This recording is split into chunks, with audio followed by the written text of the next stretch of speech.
नमस्कार, good afternoon. मैं हूँ सरवरी और स्लीपी रेडियोलॉजी क्लास में आपका फिर से स्वागत है। और आज जो हम टॉपिक्स में डिस्कस करेंगे वो है प्रिंसिपल ऑफ रेडिएशन प्रोटेक्शन। तो ये रेडिएशन प्रोटेक्शन हमने काफ़ी सुना है और ये टर्म जो है वो एक रेडियोग्राफर, एक रेडियोलॉजिस्ट के लिए काफ़ी अहम होती है। पर आज जो हम टॉपिक में डिस्कस करेंगे वो हम एक्चुअली फोकस करेंगे कि सिर्फ स्टाफ्स को ही ये रेडिएशन प्रोटेक्शन करना चाहिए या एक पेशेंट, एक पब्लिक को भी इसका जिम्मेदारी होना चाहिए। तो प्रिंसिपल ऑफ रेडिएशन प्रोटेक्शन की बात करेंगे तो हमको सबसे पहले जानना है कि जस्टिफिकेशन, ऑप्टिमाइजेशन और डोज लिमिट क्या होते हैं। तो जस्टिफिकेशन, मानो कि आप किसी डिपार्टमेंट में गए हो और डॉक्टर ने आपको चेस्ट एक्सरे की सलाह दी है। तो ये जो चेस्ट एक्सरे आप लेने के लिए आए हो, क्या वो आपके लिए सही मायने रखते हैं या वैसे ही है? तो ये सिर्फ एक पेशेंट नहीं डिसाइड करेगा, ये एक डॉक्टर, एक रेडियोग्राफर, हर किसी को डिसाइड करना है। मामूली सी बुखार हो गया तो चेस्ट एक्सरे मत दीजिए ऐसे। तो जस्टिफिकेशन ये बताता है कि हम सभी को पता है कि रेडिएशन एक हार्मफुल चीज़ होते हैं। तो हमको ये डिसाइड करना होगा कि आपको डॉक्टर ने चेस्ट एक्सरे दिया है और एक डॉक्टर को भी ये डिसाइड करना होगा कि आपने उस पेशेंट को चेस्ट एक्सरे दिया है तो काफ़ी ये क्या आपको हेल्पफुल हो रहा है इस व्यू से या नहीं। अननेसेसरी किसी को ऐसे चेस्ट एक्सरे या कोई भी प्रोसीजर्स मत करवाए, क्योंकि जस्टिफिकेशन यही बताता है कि रेडिएशन में एक रिस्क भी होता है और एक बेनिफिट भी होता है। रिस्क का मतलब होता है कि अगर आपने अननेसेसरी रेडिएशन को यूज़ किया है तो आपको क्या हो सकता है, आगे चल के रेडिएशन की बीमारी जैसे कैंसर या बहुत सारे कैटरेक्ट ऐसे बीमारी हो सकता है। तो आप जब भी रेडिएशन यूज़ करोगे, चाहे आपके पेशेंट के ऊपर या आपके स्टाफ या आपके को स्टाफ्स के ऊपर, तो एक बार ये चीज़ ध्यान में रख लेना कि कहीं इस रेडिएशन या कहीं इस व्यू से आपको कोई बेनिफिट तो हो रहा है या नहीं हो रहा है। अननेसेसरी मत कीजिए। इवन हर स्टाफ्स, इवन स्टूडेंट्स के लिए भी एक रिक्वेस्ट है कि अननेसेसरी आप अपने स्टूडेंट्स को, स्टाफ्स को किसी जगह पे मत भेजना जिनके पास टीएलडी नहीं है और वो ट्रेनी है। तो ये चीज़ हमेशा याद रखना। और स्टूडेंट्स के लिए भी अननेसेसरी चेस्ट एक्सरे या कोई भी एक्सरे मत कीजिए अपने प्रैक्टिकल के हिसाब से। चाहे तो आप पोजीशन देख लो, आप सेंटरिंग देख लो, बट एक्सपोजर जब भी आपको ज़रूरत होगा तभी करना। तो ये है जस्टिफिकेशन। ऑप्टिमाइजेशन ये बताते हैं कि उसका एक प्रिंसिपल है एलारा, जो आगे चल के हम बात करेंगे। तो जब भी आप रेडिएशन यूज़ करोगे तो उसको आप इतना दिमाग में रखना कि डोज को जितना हो सके कम करना, मतलब as low as reasonably achievable, ताकि आप सोशल फैक्टर, इकोनॉमिक फैक्टर सब कुछ याद रखो। सोशल फैक्टर मतलब एनवायरनमेंट को वो प्रोटेक्ट ना करे, खराब ना करे। और इकोनॉमिक मतलब अगर आपने एक बार गलती कर दिया है तो आपको क्या हो है, दोबारा रीटेक लेना पड़ेगा, तो ये चीज़ मत कीजिए। तो ये ऑप्टिमाइजेशन बताते हैं। और डोज लिमिट लास्ट में ये है कि ऑप्टिमाइजेशन ये बता रहा है कि आप डोज लिमिट को कम करो, बट इतने भी कम मत करो कि आपको दोबारा से रीटेक रीटेक लेना रहे। इसलिए हमारे पास हर डिपार्टमेंट में आप चाहे तो एक फैंटम का अवेल कर सकते हो या डिस्टिल वाटर बॉटल अवेल कर सकते हो, जिससे आप एक सही डोज का मात्रा ले सकते हो कि हर प्रोसीजर के लिए क्या एक मिनिमम डोज रखना है। तो आई होप कि ये बात सबको समझ में आ गया, जो जस्टिफिकेशन, ऑप्टिमाइजेशन और डोज लिमिट। तो आगे चलते हुए हम बात करेंगे, ये एक्चुअली प्रिंसिपल ही एक फीचर्स है रेडिएशन प्रोटेक्शन का, जो हर किसी national NCRP, national commission of radiation protection का जो सोसाइटी है उनको मानना चाहिए। तो ये एक फीचर्स भी बोल सकते हो, एक फिलोसॉफी भी बोल सकते हैं हम, एक रेडिएशन प्रोटेक्शन का प्रिंसिपल भी होता है। तो ये जो रेडिएशन प्रोटेक्शन का प्रिंसिपल, जैसे कि जस्टिफिकेशन, ऑप्टिमाइजेशन और डोज लिमिट है, ये आईसीआरपी के दिया हुआ है प्रोटेक्शन गाइडलाइन है।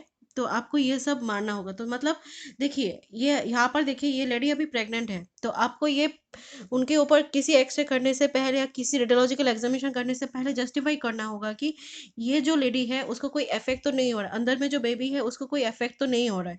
साथ ही साथ जब आप डोज को यूज़ करोगे तब आपको ऑप्टिमाइज करना है कि मैंने ज़्यादा तो नहीं दे दिया है। तो ये सारी चीज़ों को आपको ध्यान में रखना होगा। तो talking about the thing is, justification, optimization and limitation, they are very much important in radiation protection. So while you are justifying anything, justification says that when you are using radiation, so you must justify it whether it is causing you net benefit or it is having any risks or not. So don't unnecessarily expose the patients and don't use overdoses, so that you can have to take and go on retake and retake. And when you're doing any exposure, just try to limit your beams as much as possible and limit the doses also. So prevent, don't do retakes, justify what you are doing, and that is very much important in principle of radiation protection. So आगे चलते हुए जैसे हमने बताया कि optimisation का main principal फंडा होता है LRR, मतलब A for as, L for low, A for as, R for reasonable and A for achievable. तो LRR का प्रिंसिपल ये बोलते हैं कि जितना कम हो सके, जितना कम कर सकते हो आप डोज को मिनिमाइज करोगे एक पेशेंट के लिए, ताकि वो सोशियली एवं इकोनॉमिकली आपको बेनिफिट करे। तो इसका मेन मकसद ये है कि आप रेडिएशन का जो डोज है, आप एक पेशेंट के ऊपर, अपने स्टाफ्स के ऊपर, अपने डिपार्टमेंट, हर जगह पे आप प्रोटेक्ट करो डोज को कम रख के, डोज का जो रेट होते हैं। तो as per as ALARA principle it says that the magnitude of individual dose, the number of people exposed are likely hard to be repeated exposures and should be justified. So जब भी आप repeat ले रहे हो तो आपको justify करना है क्यों मैं रिपीट ले रहा हूँ। तो as a message to my fellow radiographers, radiologist, please हो सके तो परफेक्ट स्किल रेडियोग्राफर बनिए, अननेसेसरी एक्सपोज मत कीजिए। तो आगे चलते हुए हमारा एलआरआर प्रिंसिपल के हिसाब से हमारे एडिशन का सेफ्टी का 3 अहम प्रिंसिपल होते हैं कि टाइम, डिस्टेंस और शील्डिंग। तो टाइम, डिस्टेंस, शील्डिंग, ये मैं हर चीज़ आपको दो बेनिफिट में बताऊंगी। एक बेनिफिट होगा मेरे पेशेंट के लिए, दूसरा होता है मेरे स्टाफ के लिए। तो जब भी हम टाइम की बात करते हैं, टाइम तो एक छोटा सा एग्जांपल है, जैसे कि आप बीच में हो, बड़ी धूप है, तो आपको क्या होना है, आपको जितना ज़्यादा आप टाइम स्पेंड करोगे उतना आपका बॉडी में क्या आ जाता है, टैनिंग आ जाता है, रेडनेस आ जाता है। तो आपको क्या करना है, कम करना चाहिए। तो एज ए रेडियोग्राफर्स आपको क्या है कि जब भी आप एक्सपोजर का ऑन स्विच, मशीन का ऑन स्विच नहीं, एक्सपोजर ऑन स्टेट में चला गया, मतलब आपका मशीन स्टैंड बाई से रेडिएशन ऑन हो गया है और आपने एक्सपोज स्टेट में चला गया है, तो आपको एक चीज़ याद रखना है कि आपको आपका टाइम कम करना है, 3 सेकेंड, 1 सेकेंड, 2 सेकेंड। ये मेनली फ्लोरोस्कोपी में क्या होता है कि 1 मिनट 3 मिनट का प्रोसीजर होता था पहले। तो आपको ये चीज़ ध्यान में रखना है कि जितना आप टाइम कम करोगे, जैसे कि मानो आपका एक एक्सपोजर 3 सेकेंड में है, सेम एक्सपोजर अगर आपने 3 मिनट में रखा है, तो क्या हो रहा है, ऑन स्टेज में 3 मिनट में आपको ज़्यादा एक्सपोजर लग रहा है। तो ये एक रिक्वेस्ट है to the fellow radiographers that when you are using radiation or when your exposure is in on state, do limit your time, not 3 minutes but 3 seconds, or use pulse timer so that you can protect yourself from the harmful doses of radiation. If you don't limit the time, if you are exposed more, then what will happen is you are going to have such kind of radiation induced diseases, and that is called as irradiation. Next thing is for patients also, आप इतना भी permission मत दीजिए कि आपके हर चीज़ में आपको right है कि जाने का, क्यों आप रीटेक ले रहे हो एक स्टाफ से। तो कम से कम आप भी प्रोसीजर के द्वारा जो भी इंस्ट्रक्शन दिया जाता है फॉलो कीजिए, ताकि आपको दोबारा से रीटेक या आपके जो रेडिएशन ड्यूरेशन टाइम होता है स्पेंड करने का, वो कम हो जाए। तो ये थी आपके टाइम के बारे में। Coming to the distance, distance यहाँ पर देखिए आग है, तो आग मतलब क्या, डेंजर है, सेम इज रेडिएशन। तो एक रेडियोग्राफर जितना आप नज़दीक रहोगे उतना क्या हो जाएगा, यू विल बी एक्सपोज मोर। तो आप कोशिश करना जब भी आप एक्सपोजर ले रहे हो, तो specially in bedside x-rays में, वहाँ पर कोई ट्यूब का क्यूए नहीं होता है अच्छे से, कोई सेकेंडरी प्रोटेक्शन नहीं है, इसका रेडिएशन ज़्यादा होते, तो लिमिट करो, आप जितने हो सके उतना दूर चले जाओ, ताकि आप आपके जो प्रोसीजर चल रहा है उसी से आप अपना हार्मफुल रेडिएशन का इफेक्ट से प्रिवेंट कर सकते हो। तो फॉर पेशेंट्स ये है कि काफ़ी तर दिखा गया है कि जब भी एक्सरे रूम या सिटी रूम या कोई भी जगह पर जहाँ पर आपका रेडिएशन ज़्यादा होता है, रेडिएशन एरिया में, हमने काफ़ी बार देखा है कि पेशेंट्स पार्टी या पेशेंट जो होते हैं वो डोर के नज़दीक में रहते हैं, जहाँ पर एक्सरे रूम लिखा है, जहाँ पर सीटी स्कैन हो रहा है। तो कृपया करके उन डोर के पास मत रहिए, क्योंकि अंदर में जो प्रोसीजर चल रहा है वहाँ पर काफ़ी ज़्यादा रेडिएशन होते हैं। तो अगर आप अंदर रहोगे, सॉरी, आप अगर बाहर रहोगे या पेशेंट के नज़दीक जाना चाहते हो, पेशेंट के साथ रहना चाहते हो, तो आप मान सकते हो कि कितना ज़्यादा डोज रहता है। तो हमारे पास इतना ही इंस्ट्रक्शंस होते हैं कि एक स्टाफ कभी भी आप पेशेंट का अटेंडर मत बनिए, क्योंकि आपको 365 डेज इंटू 24 इंटू 7 आवर्स काम करना होगा डिपार्टमेंट में, आपका डोज ज़्यादा होते हैं हो जाएगा फिर। और एक पेशेंट के लिए या पेशेंट पार्टी के लिए ये भी इंस्ट्रक्शन है कि जब भी आपको पेशेंट लेके आना होगा या आपका पेशेंट के नज़दीक में रहना होगा, तो प्लीज़ प्राइमरी बीम जहाँ से एक्सरे निकल रहा है वहाँ पर मत खड़े रहिए, या सिटी स्कैन के टेबल के पास मत खड़े रहिए, क्योंकि हो जब भी पेशेंट या एक्सपोजर चल रहा है, मानो कि पेशेंट आपका स्टेबल नहीं है, ठीक है, तब आप एक रेडियोग्राफर को बोल सकते हो कि लेड एप्रन दीजिए हमको। वो एक प्रोटेक्टिव डिवाइस है जो आपको मिनिमम इंटेंसिटी ऑफ रेडिएशन को कम कर देगा। तो प्लीज़ एक मैसेज है मेरे व्यूअर्स के लिए, जो भी एक्सरे डिपार्टमेंट या रेडियोलॉजी एरिया में जाएंगे, डिपार्टमेंट में जा रहे हो, तो प्लीज़ प्लीज़ आप एक अपने स्टाफ से या जो डिपार्टमेंट में स्टाफ्स होगा उनको बोलिए कि मुझे एक लेड एप्रन दे दीजिए, ताकि ताकि आप खुद को प्रोटेक्ट कर सकते हो। और एक बात है कि जो फीमेल अटेंडर्स है उनको काफ़ी चांसेस होता है प्रेगनेंसी का, तो प्लीज़ आप उन पेशेंट पार्टियों का अटेंडर मत बनिए। जब ज़रूरत होगा तो आप मेल पेशेंट अटेंडर को भेज सकते हो। तो लास्ट में ये बात बता रहा है कि स्टाफ्स, आप जितने हो सके बेड साइड प्रोसीजर्स में, सीआरएम प्रोसीजर में जितना हो सके दूर आप रह जाइए और एक्सपोज कीजिए। या तो आप हैंड स्विच जो एक्सटेंशन कॉर्ड की तरह है उसका इस्तेमाल कीजिए। और जो पेशेंट पार्टी है या पेशेंट है, प्लीज़ जब भी आपका डिपार्टमेंट में, रेडिएशन डिपार्टमेंट में जाओगे, एक्सरे रूम या सीटी रूम के दरवाजे के नज़दीक मत रहिए। जब भी आप देख सकते हो रेड लाइट ऑन हो रहा है तो मतलब रेडिएशन चल रहा है, तो प्लीज़ आप दूरियां मेंटेन कीजिए। और याद रखना, जब भी आप अटेंडर बनोगे क्या पूछोगे, लेड एप्रन है या नहीं है, ठीक है। फिर टाइम और डिस्टेंस दोनों ही काफ़ी नहीं है एक रेडियोग्राफर्स के लिए, तो आपको शील्डिंग भी यूज़ करना है। तो इसलिए जब भी आप प्रोसीजर करोगे सीटी स्कैन, जहाँ पर आपका डायग्नोस्टिक रेंज 120 केवी पे ऊपर हो जाएगा, तो आप सेपरेट कंसोल में आ जाना। तो हमारे CT scan department, fluoroscopy department, C arm department पे के पास हमारे पास क्या ऑप्शन है कि हम सेकेंडरी प्रोटेक्टिव बैरियर्स में आ जाते हैं। तो शील्ड एक काफ़ी इम्पॉर्टेंट है। और नॉर्मल पीपल्स के लिए यह है कि आप रेडिएशन जहाँ पर आपका, मानो कि आप ये भी इस्तेमाल कर सकते हो कि जब आपका पेशेंट अटेंडर बनना चाहते हो या बन रहे हो, तो आप ऐसे ही कुछ शील्ड के पीछे भी खड़े होके आप अपना पेशेंट पार्टी को लुक ओवर कर सकते हो। पर वहाँ पर भी एक रीज़न है कि एक आदमी अंदर होना चाहिए। तो एक स्टाफ्स के लिए एक अहम मैसेज है कि जब भी आप रेडिएशन यूज़ करोगे तो आप हो सकते हो जितना हो सके radiation provide sorry mobile protective barrier के पीछे रहो और आप एक्सपोज करो। या तो सेपरेट कंसोल पैनल पे रहो, या या तो अगर आप जब भी बेड साइड पे जा रहे हो दरवाज़ा या पेशेंट काउच के पीछे जितना हो सके उतना दूर चले जाओ और एक्सपोज करो। तो ये है हमारी शील्डिंग के बारे में।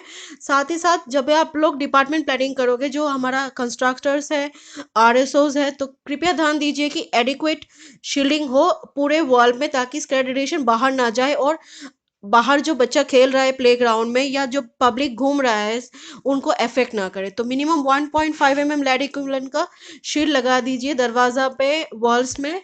और जहां पर आपका प्राइमरी बीम जा रहा है, मतलब चेस्ट एंड एरिया में, तो वो हमारा प्राइमरी वॉल होते हैं, तो वहां पर डबल दे देना। अगर वॉल्स में 155 लगा रहे, 1.5 mm लगा रहे हो, वहां पर लगाओगे 3 mm, तो ताकि हम अपने environment, adjacent staffs, patient, department, हर किसी को आपको ये ध्यान रख के शील्ड लगाना है। तो की होम मैसेज ये है कि जब भी आप ऐसे प्रोसीजर्स करोगे तो आपको टाइम मेंटेन करना है एक्सपोजर का, आप डिस्टेंस मेंटेन करोगे, देखो डिस्टेंस, और साथ ही साथ आप शील्ड भी मेंटेन करोगे। तो आई होप ये छोटा सा जो हमारा टॉपिक था आज आप सबको समझ में आया। ये सिर्फ स्टाफ्स के लिए ही नहीं है, रेडियोलॉजी डिपार्टमेंट का जनरल पब्लिक के लिए भी है। आगे चल के देखोगे छोटे छोटे वीडियोस, पिक्चर्स है मेरे, कितना हार्मफुल होते हैं वो रेडिएशन अगर आप लोग प्रोटेक्ट नहीं करोगे, स्पेशली तो स्टाफ्स के लिए। तो प्लीज़ रूटीन चेकअप कीजिए 3 मंथ एज यूजल। जब भी आप रेडिएशन एरिया में रह रहे हो तो एक क्रोमोसोमल टेस्ट कर लो, कहीं रेडिएशन आपके अंदर है या नहीं है। फिर अगर आप प्रोसीजर कर रहे हो तो लेड एप्रन ज़रूर पहनो। डॉक्टर्स को भी स्पेशली ये इंस्ट्रक्शन है। कोई कोई डॉक्टर्स इतना ओवरलुक करते हैं कि मुझे कुछ नहीं होगा, प्लीज़ ऐसे मत कीजिए। आप लोग प्लीज़ कृपया करके लेड एप्रन जो स्कार टाइप होते हैं या एप्रन टाइप होते हैं उन्हीं को पहन लीजिए। डिस्टेंस मेंटेन कीजिए, हो सके तो आप ऑटोमेटिक जॉकी स्टिक से भी एक्सपोजर कर लो। पैनल जो शील्ड है उनके पीछे रह के एक्सपोज करो। एक्सपोजर के द्वारा प्राइमरी बीम के पास मत रहो। तो ये सारी चीज़ आपको याद रखना है। तो की होम मैसेज ये है कि आप जब रेडिएशन यूज़ करोगे आपको टाइम को मिनिमाइज करना है, minimise the time to reduce the dose. आपको डिस्टेंस रिड्यूस करना है, पर्टिकुलरली आपका जो एरिया होता है उनको शील्ड करोगे। और रेडियोग्राफी ट्रेनिंग जितना ज़्यादा हो सके आप लोग शील्ड करो, स्टाफ्स को करो, अलर्ट करो। हो सके तो एक डे टू डे 1 वीक के बाद सेमिनार करो। जो हाई ऑफिशियल्स है, आरएसओ है, मैनेजर्स है, आप डिपार्टमेंट में कंटिन्यू विजिट करो। स्पेशली मेरा रिक्वेस्ट है जो एआरवी के स्टाफ से, वो आप लोग एक नॉर्मल आम पेशेंट की तरह आइए और हर डिपार्टमेंट, हर वर्ल्ड वाइड चेक करिए कि आपके जो दिया हुआ इंस्ट्रक्शन है वो लोग फॉलो कर रहे हैं या नहीं कर रहे हैं। ये वीडियो मेरे आज अहम अहम है कि हर व्यूअर्स ये सब ध्यान में रखो और आप रेडिएशन एरिया में सेफ एंड सिक्योर रेडिएशन को इस्तेमाल करो। और पेशेंट्स के लिए डरने की कोई बात नहीं है, क्योंकि रेडियोलॉजी एक वो डिपार्टमेंट है, वो एरिया है जो आपको बिना सर्जरी के आपके बॉडी के अंदर क्या क्या बीमारी है वो इजीली आपको डायग्नोसिस कर देते हैं। और हमारे पास वैसे भी रेडिएशन के अलावा भी नॉन रेडिएशन एरिया भी है, जैसे कि एमआरआई है, अल्ट्रासाउंड है, जो उस जगह पे आपको कभी भी डोजेस की चिंता नहीं करना होगा, तो आप सेफली उस जगह पे भी यूज़ कर सकते। बट जब भी एक्सरे या सिटी डिपार्टमेंट के पास आओगे तो प्लीज़ दरवाज़ा के सामने मत खड़े रहिए। मैं फिर से बोल रहा हूँ, एप्रन मांगिए स्टाफ से और एक अटेंडर अंदर जाइए अगर ज़रूरत पड़े तो। और वेटिंग एरिया में वेट कीजिए, हर किसी का बारी आएगा, इतना भी जल्दी क्या है। और हम लोग एक स्टाफ को और एक इंस्ट्रक्शन है कि आपको लग रहा है ना इमरजेंसी पेशेंट है, तो प्लीज़ अपने जो पेशेंट से वेट कर रहे हैं, नॉर्मल पेशेंट, उनको थोड़ा सा समझा दीजिए अच्छे वेल बिहेव लैंग्वेज में कि आप थोड़ा सा वेट कीजिए, ये पेशेंट इमरजेंसी है। प्रेफरेंस हमेशा इमरजेंसी पेशेंट, बेबी पेशेंट और जो हमारा ओल्ड पेशेंट्स है उनको देना। ठीक है, तो आगे चलते हुए हम देखेंगे, ये देखिए कितना हार्मफुल होते हैं रेडिएशंस। देखो, अगर प्रोटेक्ट नहीं करोगे तो ये हाल होगा आपके। देखा, तो ये सब रेडिएशन बर्न है, ये रेडिएशन का इफेक्ट्स होते हैं, कैटरेक्ट भी हो सकता है आईज में। इवन एक अहम मैसेज है आज ये कि जो प्रेग्नेंट लेडीज है, आप देख सकते हो कि एक्सरे और सिटी स्कैन के डिपार्टमेंट के बाहर एक रेडिएशन साइन बोर्ड लिखा होता है कि अगर आप प्रेग्नेंट हो या मान रहे हैं कि आपका पीरियड मिस हो गया, आप प्रेगनेंसी का चांसेस है, तो प्लीज़ आप रेडिएशन एरिया में मत जाइए, मत जाइए। क्योंकि अगर आपने फॉलो नहीं किया तो क्या होगा, ऐसे आपके पास नन्हे मुन्ने जान का एबनॉर्मलिटीज आ जाएगा। तो और एक स्टाफ के लिए भी एक अहम चीज़ है कि आप भी जब भी आपको लग रहा है कि आप प्रेग्नेंट हो गए हो तो प्लीज़ आपके आरएसओ को इन्फॉर्म कीजिए तुरंत ही। अननेसेसरी रेडिएशन यहाँ पे मत जाइए, नहीं तो you can understand what is very sorry, is very hectic. Even can't look, don't spoil the new lifes. इवन जो पेशेंट्स है, please please please, first trimester और सेकंड ट्राइमेस्टर बेबी का डेवलपमेंट स्टेज होता है, तो प्लीज़ कभी भी एक्सरे या रेडिएशन की जैसे सीटी स्कैन कहीं भी प्रोसीजर्स हो, एक्सीडेंट हो सकता है, इमरजेंसी हो सकता है, तो एक बार एनओसी लीजिए, आपके रेफरिंग डॉक्टर से सलाह लीजिए और हो सके तो डिलीवरी के बाद ही ये प्रोसीजर कीजिए। तो आज का ये अहम अहम जो टॉपिक था वो सारे सबके लिए था। तो आई होप आप लोगों को ये पसंद आया है। Thank you so much for your kind